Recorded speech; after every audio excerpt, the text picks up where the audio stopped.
I'm Nick. I'm Jill, and we're Hipstrings. Hipstrings. It is episode 18, and it is, it's actually May 18th. May I was going to 18th. say March 18th. That'd be wrong. Yeah. May 18th. 2018. Wow. Huh. I guess it's a good day to do a podcast. Yeah. Or, not a good day to die, though. No dying today. No. We've had a couple of things that we've done since we last talked. We went to Maryland Sheep and Wool, not vending, unfortunately, even though it was a nail biter at the end, completely for our own imagination. And then, and we've been working on all sorts of cool projects. So where shall we start? I have an FO. You have an FO? I'm wearing an FO. Well, it's almost an FO. So this thing that my mic is attached to, so I won't mess too much with it. Yeah. This is what my first project off my David became. It was supposed to be a V-shaped The David show. is a loom. The David is a loom. We can't assume everybody's been watching since the beginning. Okay. I followed directions to do this V-shaped shawl. And then when I got it off the loom, I decided I didn't want to cut it up to follow the instructions to make a V-shaped shawl. So I had picked up a book on kind of beginner clothing, sari style at Rhinebeck last year. And I had been looking through it and seeing kind of simple shapes you can make for clothing out of rectangles, basically. And so this is 2 rectangles. So I took my length of fabric, cut it in half, and then joined it in the back and sewed it together. And then under the arms, I then sewed together and left armholes. What? So you not only... I was telling you yesterday, some of the things in that you spun. Yes, so there's hand spun. So this is one of those things where clothing is just not good enough. She's got to make her own clothing, and the cloth for that clothing is just not good enough. She's got to make her own cloth, and the yarn for that cloth is not good enough. So she's got to do that. It once you get to dyeing everything, like I don't know how extreme part hipster of it that is becomes. Hand spun, because the warp has 3 different types of threads in it, and then the weft and part of the warp is also hand dyed lace weight that I did. So It's awesome. I made clothes. It's awesome. And somehow making this took less time than it takes for me to make something with my sewing machine. Yeah, not actual time, but like amount of project time. Calendar time. Calendar time. Yeah. Somehow this works much better with... You're more motivated. I like sitting at a loom much better than sitting at a sewing machine. Yeah. And I like hand sewing now better than sitting at a sewing machine. You know, that reminds me of that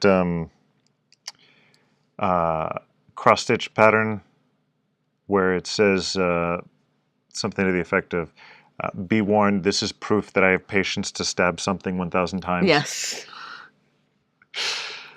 So, but I was putting this together and showed Nick yesterday, and Gab immediately said, "Can you make me one?" And I said, "Well, you weave the cloth and I'll make you one." And then she backed off a little bit and from then she that. backed off. Although she's got something on her loom that's been sitting But there that's for a while. a blanket. Yeah, well, blankets can become shirts. Yeah. As you've demonstrated. Yes. So okay. I'm feeling empowered to make more hand-woven garments.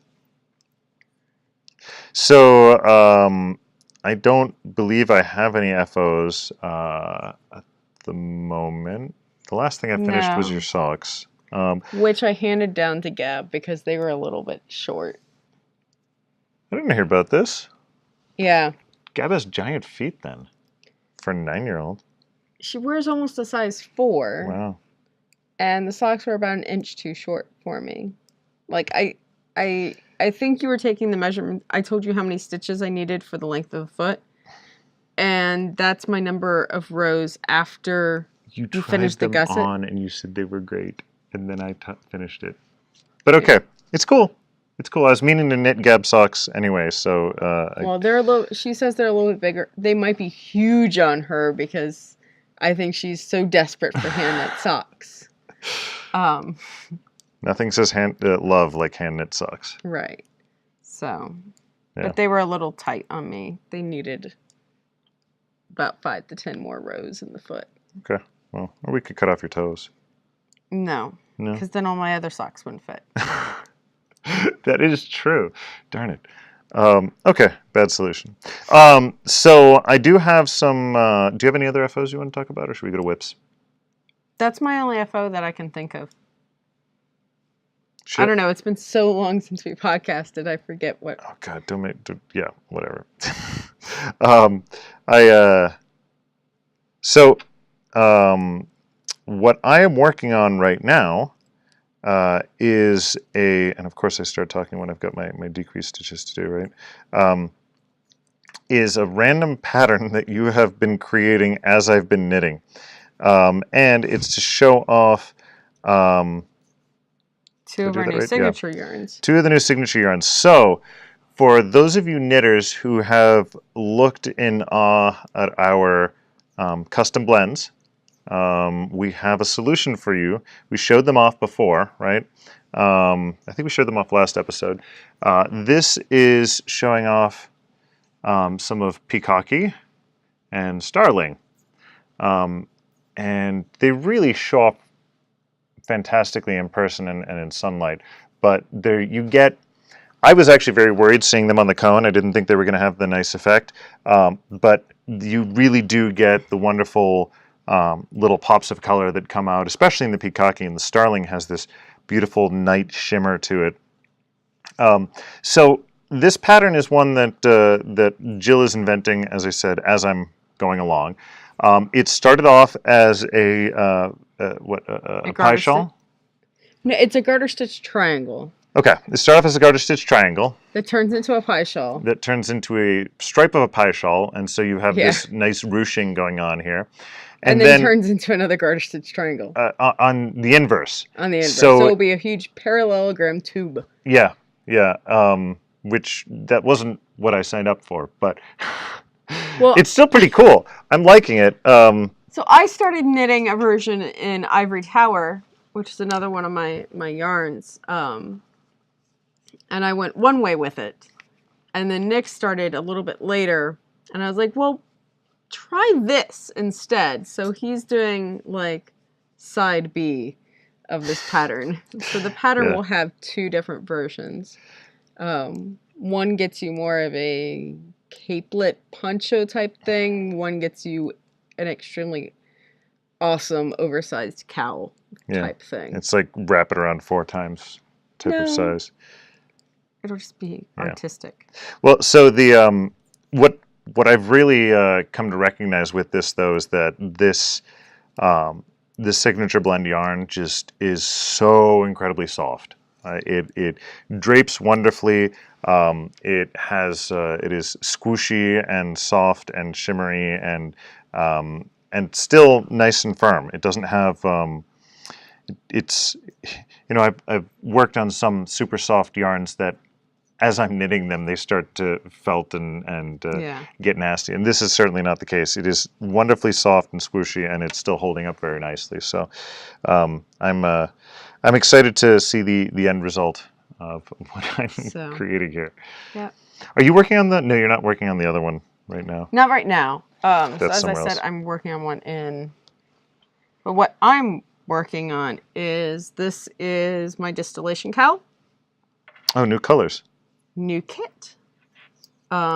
Which should be getting listed soon. I have the photos done. I just need to make the listing. And I'm also seeing if I can make it a little bit bigger to make the most use of the kit. But this is the kit that will have the signature blend. So it has the Peacocky signature blend, signature yarn.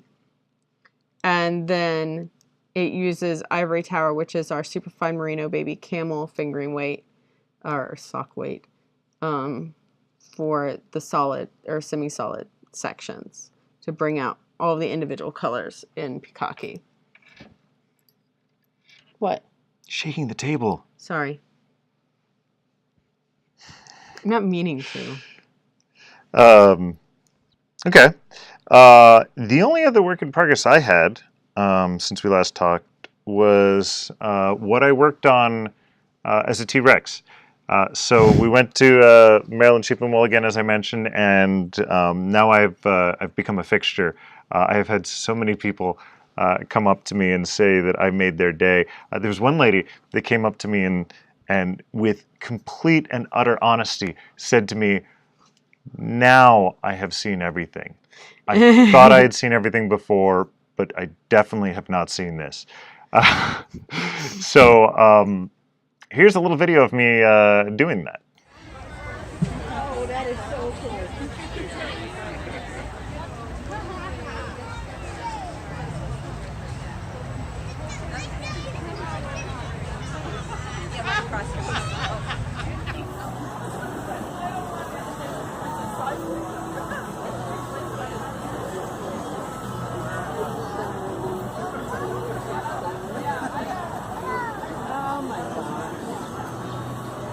Now, in terms of what that spinning was, I'm not going to tell you. It's a bit of a secret project. So those of you who saw me in person, you got to see a secret, and we'll be talking about that more in next couple of times. Yeah, I'm bringing out a whole bunch of new signature blends to the shop this summer, including a new collection which will be called Road Trip, and a refresh of the Pittsburgh box.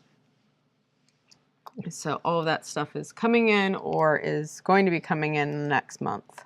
So do you have any other whips? Not to show because they're on like assorted bobbins and some things are at the studio. So I've been spinning up a whole bunch of the new blends that have been coming in.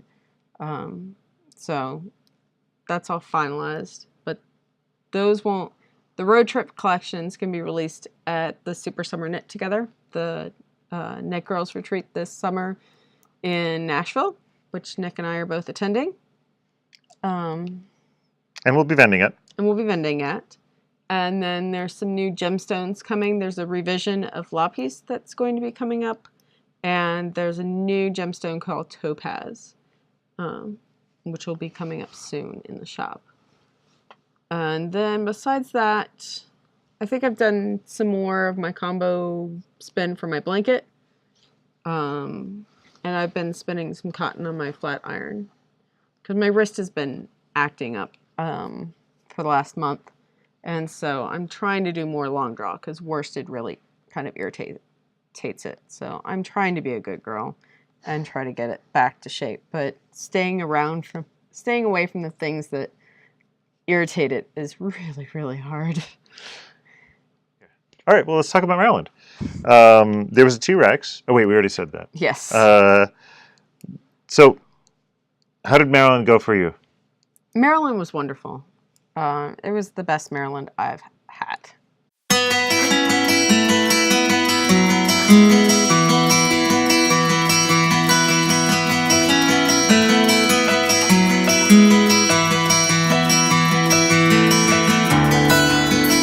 The ever-important start to Maryland Sheep and Wool, looking at the bunnies. Daddy found the thing. Like literal. Look.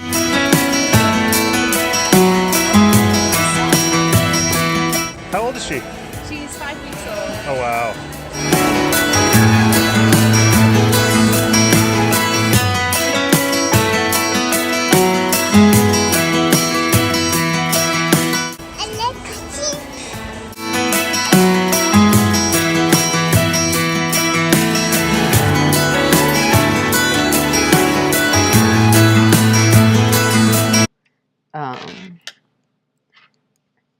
I ask you as you have a tangle. Yes, I have a huge tangle.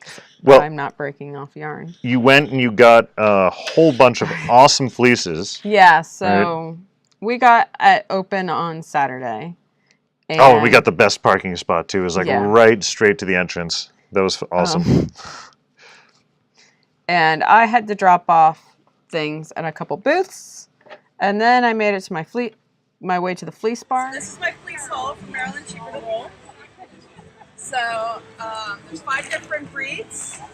This is a beautiful gray CBM, California variegated mutant. Very similar to like a merino, a little bit longer staple length. This is a border luster. Border luster, there's a lot of variability in the fleeces, but I love them when they look like this. And so I will dye this as locks to sell in the shop. This is a black Romney, which is very similar to another black Romney I'm sharing with a friend last year. So beautiful long staple length. This is another Romney from the same farm, which is super soft, has a ton of crimp for a Romney, and just gorgeous, gorgeous fleece. And then this is a Wensleydale. Believe it or not, this is actually a white fleece. It will wash up white, and this will be another thing for dyeing for lock spinning. But look at the length of that lock. I've been looking for a Wensleydale for a while and finally got one at a decent price. And then this is a naturally colored merino. Is that right? Yes. So this has a nice long staple length. It's not as tight as some merinos, but I got this to split with a friend because I've never gotten to spin a merino fleece before. So these are now all going back to the car. I hadn't looked at kind of the fine fleeces at Maryland for the last couple of years, just because they weren't what was on my radar. And I was amazed this year. One, there were a lot of really good quality fleeces at really affordable prices this year. I think the phrasing that came to mind for some of these things was not bedroom fleece, sheep that you keep in the bedroom and that's how nice they are, but bed sheep that you keep in the bed. Those were not the fleeces I got. So one of my acquaintances that was at Maryland, she split the Grand Champion white fleece with some friends, and that was a bed sheep. It was white. It didn't have any yellowing from the lanolin or whatever. It was so crimpy, no VM. It didn't look like the sheep had ever sweat or had ever met a single blade of hay in its life. But that's that was not my affordable fleeces. So, well, more from the fact that there are some pretty darn amazing fleeces that are out there. Yes, there are some really amazing producers in the Mid-Atlantic region. And so I've been working through fleeces. I finally got to wash a BFL fleece, or some BFL fleece that I had gotten from the UK. So that's washed and waiting, dyeing. I washed my border Leicester, so this was my big thing for Maryland this year with looking at fleeces, is there is a big change in the fleeces and what happens to fleece when people are selecting for hand spinners and for fleece quality. And so things don't necessarily stay within what you expect to get from a certain breed. And so I was seeing a lot of variability in the border Leicesters. There were some border Leicester fleeces there that looked like BFL, or what I think of as a BFL fleece. There were Romney fleeces that looked like Corriedale. There were Corriedale fleeces that looked like Cormo, and the Cormo all looked like Merino. So everybody just took a step to the left. Yes, exactly. Because Cormo is a cross between Corriedale and Merino, and it's being selected for finer fleeces. But it really goes to show how just selecting for finer fleeces and how quickly you can shift what the fleece from a particular breed looks like. So in sheep, there are not breed standards. Breed standards depend on the judge and what they're evaluating the breed for and what their vision of the breed is. And that varies a lot whether or not they're focused on the meat or if they're focused on fleece. And so sheep that are being raised for meat will have very different fleece characteristics than sheep that are being raised for fleece. There's kind of an inverse relationship. And as Amy King from Spunky Eclectic talked in a class I took with her at Plyaway, and she raises sheep as well, she basically said you can either select for meat or you can select for fleece, because there's only a certain amount of protein that goes in that sheep, and it has to decide whether or not it's going to put that protein into making meat or if it's going to put that into making fleece. And so if you start selecting for fleece, you start getting certain characteristics. And that's usually kind of, the tight crimp that we associate with merino. That just comes with selecting for softer fleeces. You get finer crimp. And then as you go for finer fleeces, you don't get long staple lengths, and there's a whole bunch of things that correlate. Is this a lot of the sort of genetic discussion becoming more popular now? Because I remember overhearing a couple of people talking about the genetics of fleece selection when we were at Maryland. Yeah, there's a whole bunch of linked traits. And it's why, like, if you see, there are merinos that are raised for meat, and the fleece that come from merinos that are raised for meat share much more characteristics with other breeds that are raised for meat. But at least they get to call them merino, and then they But can they charge get you to more call money. it merino. But like the merino that you buy that's like 23 or 25 micron on the market, those are actually merinos that are being raised for meat. And so they're being raised as dual purpose sheep. But as they're being raised for meat, then the fleece isn't as desirable. Okay. Yeah. So what else was good at Maryland? I remember most of it being through the view of a T-Rex outfit. So Food. The weather was lovely. There was Weather just a was little very bit nice. of rain, and Yeah. it wasn't too hot and it wasn't too cold. We camped out for most of the weekend behind the big tent where Sheep to Shawl is held. Yeah, there's a lot of good music. Mm-hmm. Yeah, I think we went around and saw the sheep, and the Chris was with his ecstatic looking at sheep. Yes. Because when I told him where we were going and was describing it to him, his one big thing was sheep, sheep. What if I can pull up that video of sheep, sheep, sheep, sheep? Yeah, that was Maryland. And now things are pretty relaxed for a little while. Trying. We're heading out to Waynesburg just to attend if the weather holds out tomorrow. First year we're not going to be vending at Waynesburg, so Yeah. a little bit sad from that, but. But we don't have, our next show is SSK in Nashville in July. Yeah.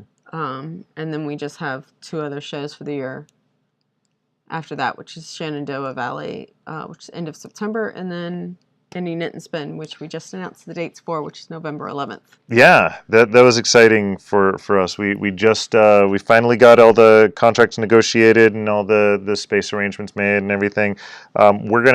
We keep trying to add something new every year, so keep an eye out on the website for some Something new things new. if we can finagle it, all the details. Also, we are desperate for volunteers, so if you want to help out, hang out, all that jazz, please let us know. Yeah. So Indie Knit and Spin this year for the fall show will be November 11th, which is a Sunday, starting at 11 a.m. and running to 5 p.m. And we are returning to the Ace Hotel because we can't think of another a more lovely place in Pittsburgh to have a fiber show. Yeah. We it was fantastic last time. Great food right there, great drink, great atmosphere. So applications are now open. So if you're a vendor and you'd like to apply, we're every time we ask people to send in their application. So please do so. Even if Yep. you've vended there before, we want to hear from you again. And with that, maybe we talk about the techie side for this. Let me pull out my needles stop. here. So we mentioned this little device a little bit ago, and we've never actually shown it off. This is the tug. This is a wonderful little Electric ball winder. electric ball winder that Jill kickstarted, or paid into the Kickstarter for, right? Yeah. You wanna give the little tour here? So it's a little. They are now selling to the general public, and it's a little bit different. The tensioner is different. It's a little bit easier to work with than this one. Mr. Tug, as he's known in the studio, just came back from his maker because there was an issue, but within a week I had it back in my hands and it's fully functional again. So Mr. Tug here gets a lot of hard work in the studio, and he has become essential to a lot of the things that we do in the studio now. So it's really simple. All you do is press the button and it goes and it starts pulling. And the nice thing is that when it starts and it runs into an issue, there's actually a spring here that will pull back and stop it automatically. So if If there's a is snag off the Swift or anything like that. It also has a slow start, so it slowly ramps up. And it has a variable speed. Yeah, and I wanted to make sure you could see from here the way that this is always fascinating to me, right? This is spinning around, but because you've got this O-ring on this pin here, that causes the top part to spin as well. So that's the basic mechanism for how a ball winder works. And you can see you can make a pretty darn big ball off of this. I have not maxed it out, but I'm generally, most I is putting like 8 ounces on it. But And there's some knobs that you can do to adjust the max speed, right? but it's nice. It's a gear-driven system. The other major ball winder is a belt-driven system, and you have to replace the belts like once a year if you're using it under heavy use. This is geared, so you don't have to worry about that. The head pops off really easily. We're gonna have exchangeable heads, right? They are currently prototyping a cone winder for it. And so they're trying to develop a cone winder and a pern winder. Tug. So yeah, we really like it. It's beautiful. It works really well. Yeah. And there are days when we are winding bowls for hours. And it keeps chugging. And it keeps chugging. Anyways, we wanted to show it off because it's almost like I think it looks almost like a piece of artwork, and it's functional too. So. Which we like a lot. Yeah. I've massively increased my bobbin stash in the last couple of weeks. So I was having bobbin issues of wanting to start a certain type of spin, but I only have a certain number of like high-speed bobbins for my shaft, which is actually what I spin most of the time because that's what I use when I'm spinning double drive on my shaft flat iron. It's also the one least likely to be destroyed by children and or destroy the children. Right. That's why the flat iron gets the most use. Yep. But I only have 3 double drive high-speed bobbins. And I usually make 3-plies yarns from the stuff I spin that way. And I really wanted to start a cotton spin, but I didn't have a free bobbin. So instead of the first original idea which was to buy an Aura. I run out of bobbins. Let me buy a new wheel. Yeah, I could tell this was a bad idea from the start. But it was, trying to rationalize something I've wanted for a while and failing completely. because there is no need for me to have another wheel. So then the alternative was to buy myself a Mother's Day present of a rainbow set of Bobbins Up. So Bobbins Up are these plastic storage bobbins. You can get, Ooh, I haven't seen like I those. said, a 10 of them in rainbow colors. And so they have a little whirl so you can cinch them for plying. But there's a simple storage bobbin, but they will hold like 4 ounces.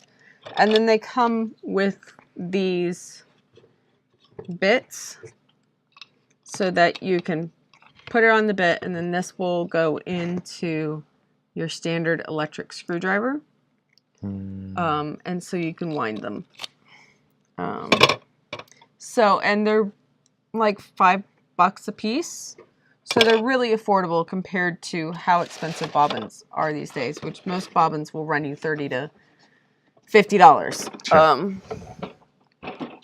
So I did that, and I ordered that. And then after ordering this, I found out that there was going to be a liquidation sale of a fiber shop up in Puxatawny. So Silverbrook Fiber Arts was liquidating. And so I was like, I gotta go. So I went up for the sale last Friday, so a week ago, with a friend, and we got there at open, and I was able to. The main thing I was able to score was a whole bunch of bobbins. Yeah, mind you, they took 2 cars just to make sure they had enough room for everything that they could potentially buy. Which we did not need 2 cars. But the idea was just awesome. The idea was awesome. I'm not complaining. There was great. I encouraged it. Hopes and expectations. There were not as many large items as we expected that we would want. But I got a whole bunch of woolly winder bobbins for my shacks, which is great because Gab has all of the woolly winder bobbins Locked up, right? locked up, Yeah. as well as you. I have 1. You have 1. She has 2. There are 3 woolly winder bobbins, or whatever. So I got myself 4 more, and then it turned out 2 of those were actually high-speed woolly winder bobbins, which woolly winder bobbins you can also use with a regular flyer. So I've got more high-speed bobbins, and I got another wooden regular bobbin, and I got another wood bulky bobbin, which I realize I have too many of now, so I'm going to destash some. And I got an art yarn flyer and bobbin for my S17. I got a stand for my 15-inch Cricut, which was awesome because I've not really used that loom because it's awkward. I don't like sitting at a table to use a rigid heddle. It's not very ergonomic for me. It doesn't really work in my lap. I just haven't had a good setup for it. Nick set up the stand for it, and within like 36 hours I had finished the scarf that had been sitting on there for months. For 7 months. No, not that much. Basically, January. the beginning of the school year. No. I warped that at the beginning of when Adrian got his new teacher. Oh, right, new teacher. I remember it was the beginning of him getting a new January. teacher. I forgot that he'd gotten a new teacher in the middle of the year. Yeah. Okay. But this single scarf project had been lingering on my rigid heddle for 5 months. And then Nick assembled the stand, put the loom on the stand, and within a day and a half, it was done. It all goes to show ergonomics and comfort make a huge difference. Yes, and what works. Yeah. And then I got some 8/4 weaving yarn. I got some knitting yarn. I got a laundry basket of a cotton sliver that's a humbug white and brown, which isn't made anymore. Quite literally a laundry basket. It actually came with the laundry basket. Lots and lots of pounds. But it was a good... And I got a whole bunch of out-of-print spinning and weaving books, which was really exciting. So I just need to find some reading time for those. So that was a really good adventure. Yeah. We have a new tool that we're going to be Releasing soon. releasing soon for male and female versions. So this was a joint project with Oink Pigment, Helena from Oink Pigment, where we were all hanging out, drinking, and she actually came up with this wonderful idea of earring needle gauges. So I said, yeah, I can make that. And within, 20-30 minutes, we had some earring needle gauges. So we've been working out prototypes. Oh, and I got to adjust the focus So here. Nick just Keep made talking. some with some hardwood. And so I say male and female versions because Jill has stated that I can pull off a lot of things like this loud shirt, but not sure I'm going to be able to pull these off. So Elena had the wonderful idea of making them into dog tags. So we will have dog tag versions and earring versions that you can get from Oink Pigments or from Hipstrings very shortly. So I thought it was a wonderful idea of Helena, and thank you very much for allowing that collaboration. Yeah. Anything else major that we're releasing in the studio besides the bunny stuff we talked about last time? You still haven't listed. You're going to complain about how long it took us to do a podcast. I'm going to complain how long it took to put that up. I'm still catching up on photography and making listings for a whole bunch of stuff that we've been up to this spring. Hopefully okay. it'll be soon. It's okay. I promise. It just makes sure that they need to see us at the shows. Yes. Yeah. Because a lot of our secret stuff we definitely bring to shows, and it might be a while before it comes to the websites. Yeah. And I think that's a good summary of where we are today. So we got all sorts of adventures still planned. Hopefully, we'll by the next time we'll be able to talk about some of these secrets that we have going on, and hopefully I'll have a finished object by then. I hope so. Yeah, I'm looking forward to publishing that. I'm at the point where it's that it gets easier and easier because the rows are getting shorter and shorter, right? Because I started it and I'm like, oh yeah, this will be great. This will be my TV knitting, and then I got to a point where I just did not want to increase more because I didn't know what I was getting into. Once I finally realized what I was getting into and where I was like, okay, this is fine. It's going nice and smooth and easy, and it has enough to keep me interested. I feel like I've tortured you because you are not a knitter who just likes knitting plain stockinette or garter. No, there's enough to keep me interested because the increases are unique, right? Yeah. And it's enough to keep me paying attention, but it's a brainless project that keeps me interested. But one of the weird things about it, the torture was not at all in the pattern. The torture is in the fact that you were making the pattern as I was going along. You didn't know where you were going. Yeah. But now I'm coming out of the forest, and having seen where I've been, it was a nice journey. Yeah. I design mindless knitting because that's the knitting that I get to do. Yeah, wait until I publish my pattern. You guys are going to hate me. Nick designs complicated things. I like having to pay attention to what I'm doing. It's a form of meditation, I guess, for me, maybe. The other reason is that it goes so slowly, though, is because I have little kids that do not let me pay attention. Yeah. So, anyway, that's for another day. Thank you very much for watching. Thank you. We'll see you next time. See you next time. Bye. Bye.